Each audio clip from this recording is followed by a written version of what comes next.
Hello guys, welcome back guys. നമ്മൾ survival സീരീസിൻ്റെ part 2 ആണ്. അപ്പോൾ ഗൈസ് നമ്മൾ ഇന്ന് ചെയ്യാൻ പോകുന്നത് ഒരു ബേസ് ഉണ്ടാക്കാൻ പോകുന്നത്. ഇവിടെ ആയിട്ട് നമ്മൾ ബേസ് ഉണ്ടാക്കാൻ പോകുന്നത്. നമ്മൾ അത്യാവശ്യം വലിയൊരു സ്റ്റാർട്ടേഴ്സ് ബേസാണ് ഉണ്ടാക്കാൻ പോകുന്നത്. നമ്മൾ വില്ലേജ് എല്ലാം ലൂട്ട് ചെയ്തിട്ടുണ്ടായിരുന്നു. ഇതുവരെ ആരും സബ്സ്ക്രൈബ് ചെയ്തിട്ടില്ലെങ്കിൽ ഡു ലൈക്ക് ഷെയർ സബ്സ്ക്രൈബ് തൊട്ടത് ബെല്ലൈക്കൺ കൂടി അമർത്തുക. നമ്മൾ കുറേ ചെയ്യും ഈ സീരീസിൽ.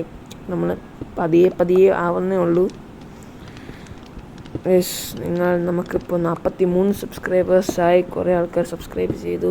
ഇനിയും വേണം. എല്ലാവരും സപ്പോർട്ട് ചെയ്യുക. ഈ സീഡ് ആർക്കെങ്കിലും വേണമെങ്കിൽ ഡു കമൻറ്റ്. തൊട്ടടുത്ത് പില്ലേജർ ഔട്ട് പോസ്റ്റ്, താഴെ സ്ട്രോങ് ഹോൾഡൊക്കെ ഉണ്ട്. കിടിലം ഒരു സീഡാണ്. 2000 years later. നമ്മൾ കുറേ നേരം മൈൻഡ് ചെയ്തിട്ട് നമ്മൾ ഉണ്ടാക്കിയിട്ടുണ്ട്. അത്യാവശ്യം കിടത്തായിട്ടാണ് ഉണ്ടാക്കി. അപ്പോൾ നമ്മൾ ഇന്നത്തെ വീഡിയോ ഇത്രേ ഉള്ളൂ. എല്ലാവർക്കും ഇഷ്ടപ്പെട്ടു. ഡു ലൈക്ക് സബ്സ്ക്രൈബ് ബെല്ലൈക്കൺ അമർത്തുക. Bye bye.